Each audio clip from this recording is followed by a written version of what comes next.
I'm standing here in this exquisite chapel of St. George at Windsor Castle, so close to where my beloved mother, the late Queen, is laid to rest with my dear father. I am reminded of the deeply touching letters, cards, and messages which so many of you have sent my wife and myself. In 2024, a hidden jewelry box belonging to Princess Diana was discovered in her private study, untouched for nearly 3 decades.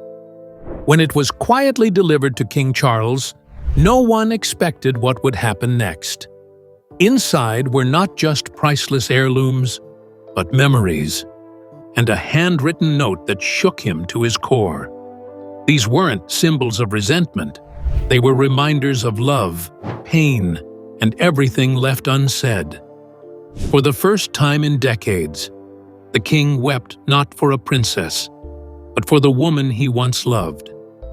What he found inside changed everything. The box that returned from silence. It began not with a headline, not with a royal announcement, but with a quiet call. William's voice was steady, but there was something in it, something Charles hadn't heard in years.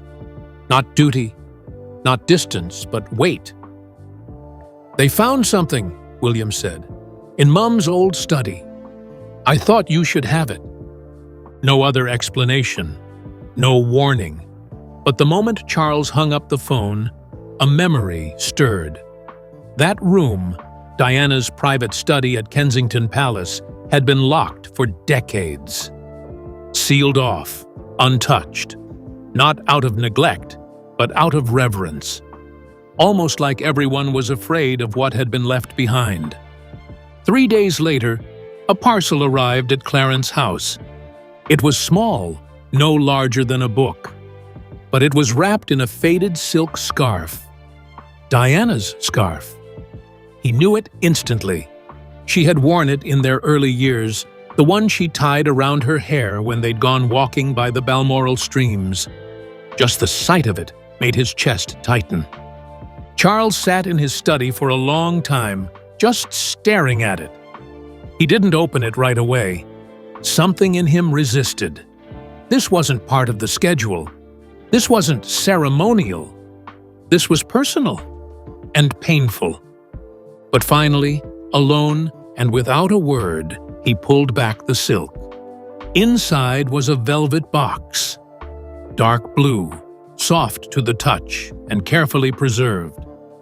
It had been found beneath the floorboard of her desk, wrapped in silence for nearly 27 years. Alongside it, William had said, they'd discovered her private diary, unseen by the public, unread by the family. Charles didn't know what to expect. He didn't even know if he wanted to know. But this box was a piece of a life they once shared, one that the world never truly saw. Theirs was a story told through headlines, staged smiles, and broken expectations. But this was different. He opened the box with hands that trembled, and in that instant, the past stepped back into the room. When he opened it, time stood still. The box opened with a quiet click, and inside, time collapsed. Each item was carefully placed, untouched by dust or decay, like Diana had arranged them herself, and simply never returned. There was the sapphire bracelet, the one Charles had given her on her 25th birthday. It shimmered softly, catching the afternoon light as if it still remembered the moment it was gifted. Next to it lay the antique brooch, passed down from his grandmother, the very piece Diana wore at their wedding. She had once told him, shyly, "I want to wear something that belonged to your family, so it feels like I'm really part of it." And for a moment, she was. And then there were his cufflinks, silver, understated, the same ones Diana had returned to him after their first real fight. She'd left them on his dressing table with a note. "If you still wear these, I'll still believe in us." He remembered ignoring it, too proud to answer, too stubborn to say sorry. But none of those things stopped his breath, the way the envelope did. Tucked beneath the jewelry was a single folded card, cream-colored, fragile. On the front, in her handwriting, just 5 simple words: "To see for what was once love." He didn't open it right away. He couldn't. The box wasn't a punishment. It wasn't a weapon. It was a memory, delicate and deliberate. She had kept these pieces not to hold on to him, but to preserve what they once had. Something the world dismissed. Something the tabloids distorted. But something real, if only for a little while. Charles felt a lump rise in his throat. She hadn't thrown these away. She had hidden them, protected them. In a box meant only for him. Not for William. Not for Harry. For Charles. And suddenly, sitting in silence, he wasn't a king anymore. He was just the man she used to love. Diana's unspoken goodbye. He unfolded the card slowly, as if touching it too quickly might erase the ink. Her handwriting was just as he remembered. Soft curves, quick lines, full of emotion. The words were simple, but they hit harder than any speech he'd ever endured. "You loved duty. I loved you. We broke each other, but I never hated you." He stared at the line for a long time, reading it over and over, each time feeling it strike a different part of him. It wasn't bitterness. It wasn't forgiveness either. It was just truth. In those sentences, she gave him what the palace never had: clarity. She wasn't rewriting the past. She wasn't blaming or excusing. She was just being Diana. Honest, direct, brave enough to say the things most people never dare. She wrote about their early years, how they'd laughed behind palace doors, how the cameras only ever caught half the picture, how things changed slowly, then all at once.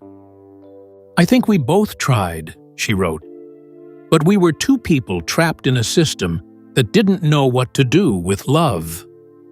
Charles felt his eyes sting. These weren't words meant for history books or newspapers. These were the words of a woman who still remembered the man, even after the marriage had collapsed. It was a letter that said goodbye without saying goodbye, and he folded the card back up with shaking hands and placed it gently in the box. Suddenly, the jewelry didn't feel like objects anymore. They were pieces of a love story, one that had never truly been allowed to live in the open. He sat in silence, feeling something he hadn't felt in years. Not shame, not anger, but loss. And for the first time, he allowed himself to mourn not just Diana, but the version of them that never had a chance. When memories became too loud to ignore, Charles stayed seated for hours. The room around him faded. The ticking of the clock disappeared. All that remained were the memories, the ones he'd buried so carefully beneath ceremony and silence.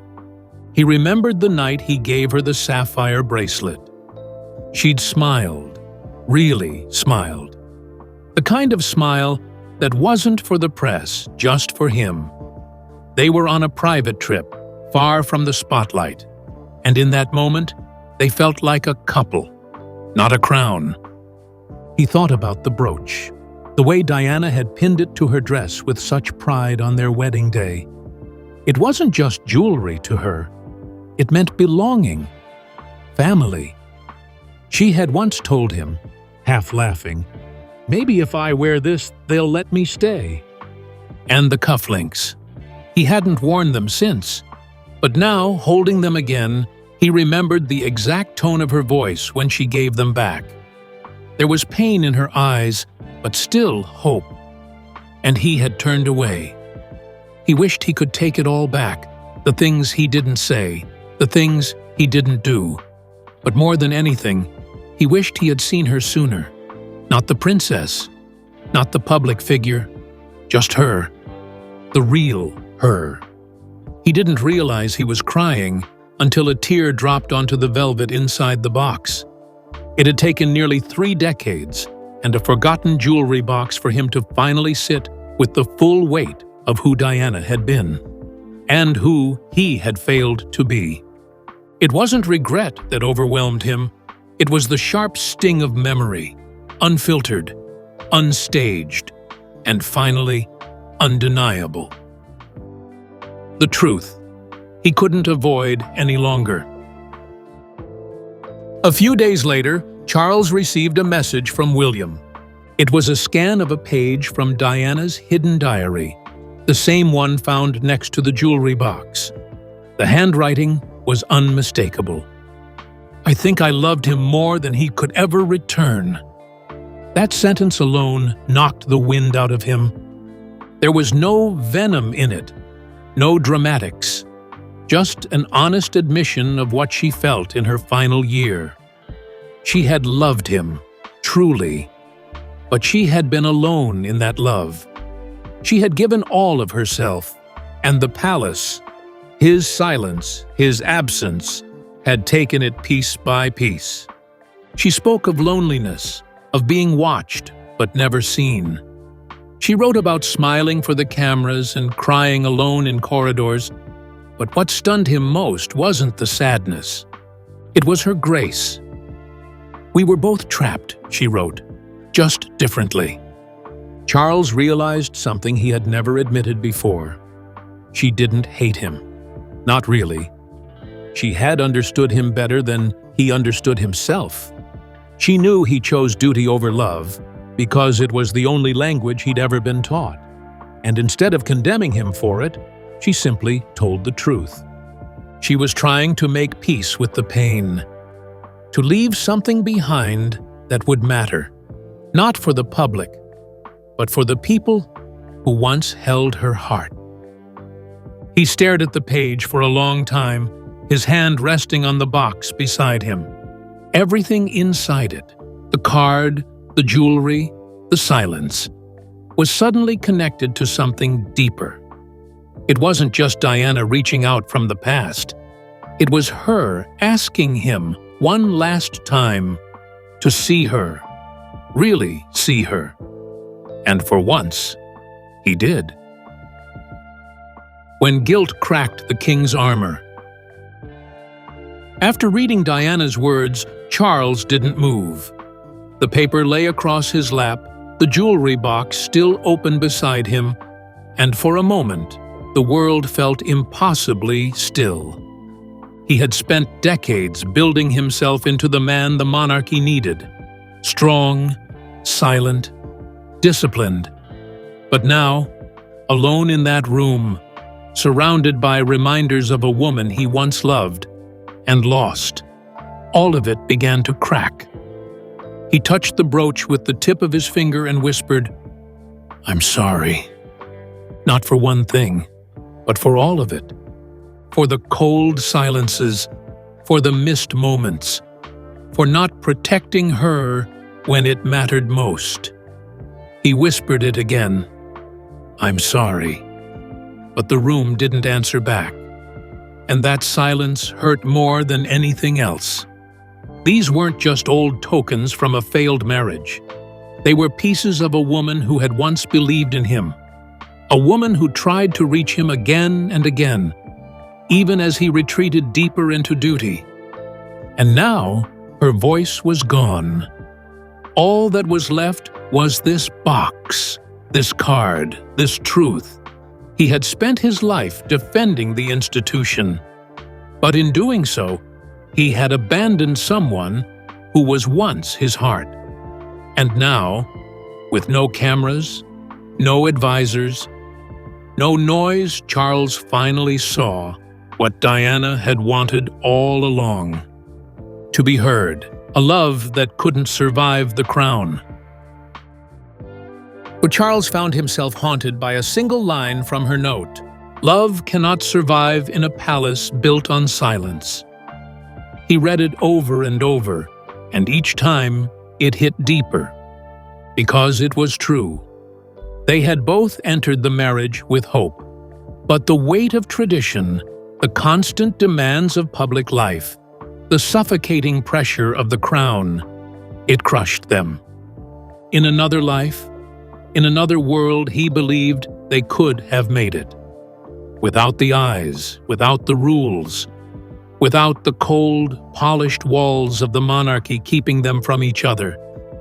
But that wasn't the life they had. He thought back to moments that once seemed small, holding her hand during a state dinner, exchanging glances during a charity visit, her laughter during the early days at High Grove, moments the world never noticed. But he never forgot they had a connection. That was real. But love, Diana was right, needs space to breathe. And the crown had taken every bit of air. He hadn't understood it then, but now, with her words in his hands and her memory in his chest, he finally did. She hadn't stopped loving him. She just couldn't keep drowning for him. Camilla and the ghost between them. Even now, as king, with Camilla by his side, Charles couldn't ignore the presence that still lingered in the shadows. Diana. She wasn't spoken of often, not directly, but she was everywhere. In the people's eyes, in the papers, in the flowers left at the gates every year, and now in this jewelry box. Her voice had returned louder than ever.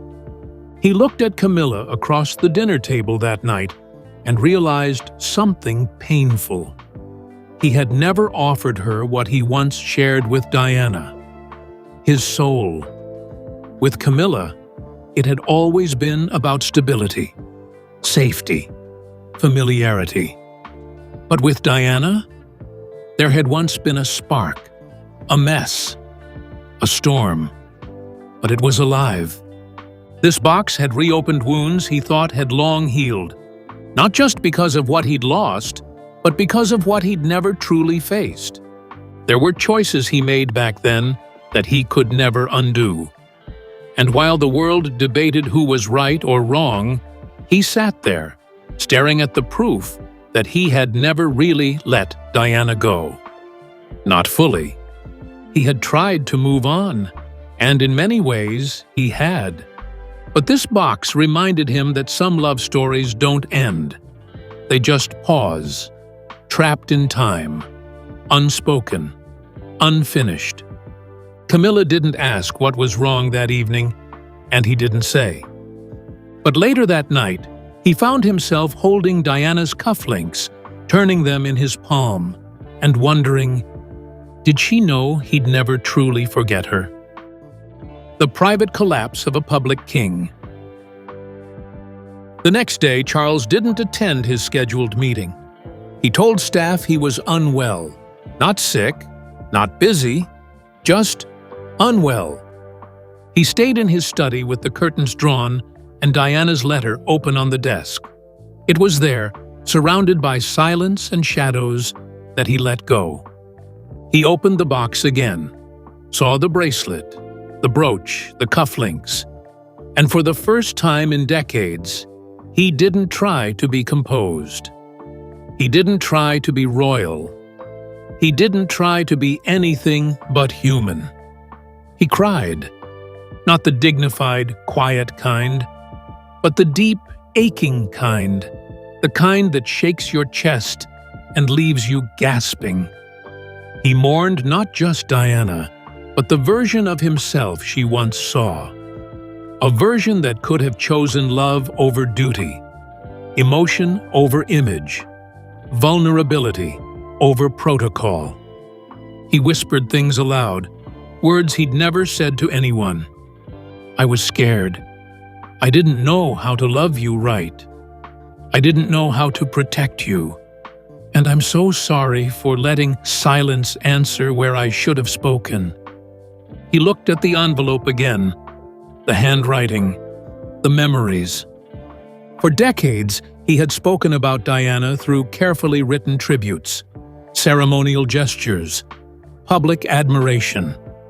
But none of that mattered now, because this moment, this collapse, was the only truth that counted. Diana's final warning. Just when Charles thought he had uncovered everything, he noticed a small envelope tucked beneath the box's inner lining. It was shorter than the others. No signature, no flourish, just a line, handwritten in quiet confidence. "One day, this crown will demand a soul. Don't let it take yours." He stared at the words, frozen. This wasn't just a message, it was a warning, not just to him, but to anyone who dared carry the weight of the monarchy too long without protecting their heart.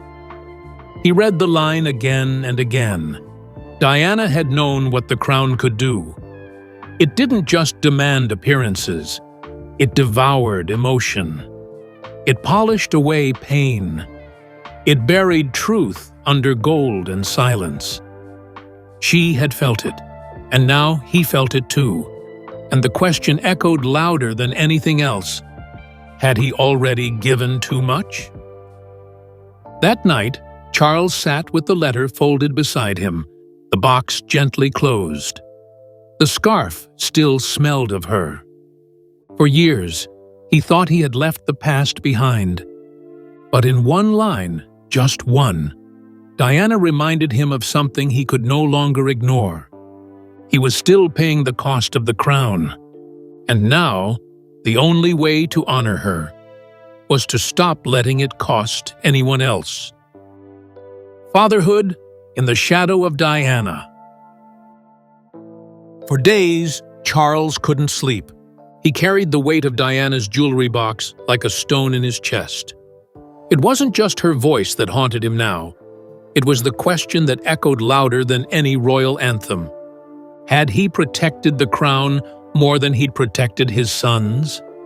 He thought about William, now a man, a future king, carrying his own weight in silence. And Harry, once the fiery little boy who clung to Diana's hand at every public event, now half a world away, estranged not just by distance, but by grief left unresolved. Charles had convinced himself for years that he had done his best as a father. He made sure they were educated, kept safe, dressed in the finest clothes. But none of those things were what Diana had feared losing. She didn't want their lives protected by walls. She wanted their hearts protected by presence. An institution is shaping them before they can even find their own voices, she had written. And now, all these years later, the result was clear. 2 sons, 2 paths, and a silence between them too familiar. Charles had always feared being too emotional, too vulnerable. But now, as he sat with her words, her jewelry, and her final warning in his hands, he realized not speaking had done far more damage. He wasn't just a king, he was still their father, and it was time to act like one. The conversation with William. A few days after receiving the final letter, Charles did something he rarely did. He called his son, not as king, not as sovereign, but as a father. There was no formal request, no aides, no press, no agenda. Just 6 words spoken softly into the phone. "Can you come see me? Alone." William arrived 2 days later. He entered Clarence's house with a calm, unreadable expression, but his eyes betrayed something else, something guarded. Familiar tension sat quietly between them. Years of distance, of misunderstanding, of words left unsaid. Charles didn't try to fill the silence. He led William down the corridor to his private study. The room was dimly lit, curtains drawn, quiet as ever. On the table sat the velvet jewelry box, still wrapped in Diana's scarf. It hadn't moved since the day he opened it. Charles didn't speak. Instead, he gently opened the box again. The sapphire bracelet shimmered faintly under the light. The antique brooch still rested delicately in its place. The silver cufflinks, his cufflinks, sat untouched. And then there was the envelope. William's eyes locked on it. He recognized her handwriting immediately. For a long moment, neither of them spoke. Then, finally, Charles found the words, quiet, uneven, but honest. "I failed her," he said. "And I failed both of you, in ways I couldn't see at the time." There was no defense, no excuses, just truth. William looked at him but said nothing. His hand reached into the box. Slowly, he picked up the envelope. He didn't rush to open it. He knew what it was, knew what it meant. He read the letter once, then again, eyes tracing every line as if memorizing it. Then he folded it carefully, like something sacred, and placed it back. No anger, no outburst, just silence. When William stood to leave, there was no embrace. But he paused at the door and gave a small nod, subtle but meaningful. He didn't say a single word. He didn't have to. The next morning, Charles entered his study as usual. But something was different. On his desk, next to his unopened briefings, lay a single slip of paper. No envelope, no signature, just one line, written in his son's handwriting. "You were brave to open it." Charles stared at it for a long time, longer than he cared to admit. It wasn't forgiveness, it wasn't resolution, but it was something, a beginning. And in that quiet moment, Charles understood. Diana would have been proud. Charles's quiet redemption. The box was returned to Charles the following evening. This time, he didn't tuck it away in a drawer. He didn't bury it beneath papers or hide it behind bookshelves. He kept it nearby, in plain view, not for the world to see, but for himself, as a reminder. He didn't talk about it in interviews. He didn't release statements to the press. But slowly, subtly, he began to change. His speeches became more heartfelt, less scripted, more human. He began spending more time with his grandchildren, not as their king, but as their grandfather. He listened more, laughed more. And when he looked at William and Harry, even from afar, he didn't see heirs or rebels anymore. He saw his boys. Diana's words stayed with him. So did her warning. "Don't let the crown take your soul." And in the silence of his private study, with the scent of her scarf lingering in the air, Charles whispered something into the empty room. "Thank you, Diana, for everything." It wasn't just about mourning her anymore. It was about honoring her. Not with statues or ceremonies, but with the kind of love she always wanted him to show. The kind that finally, after all these years, was no longer hidden behind palace walls. Diana's voice, once silenced, now speaks through memories she left behind. In that box, Charles didn't just find jewelry, he found truth, heartbreak, and redemption.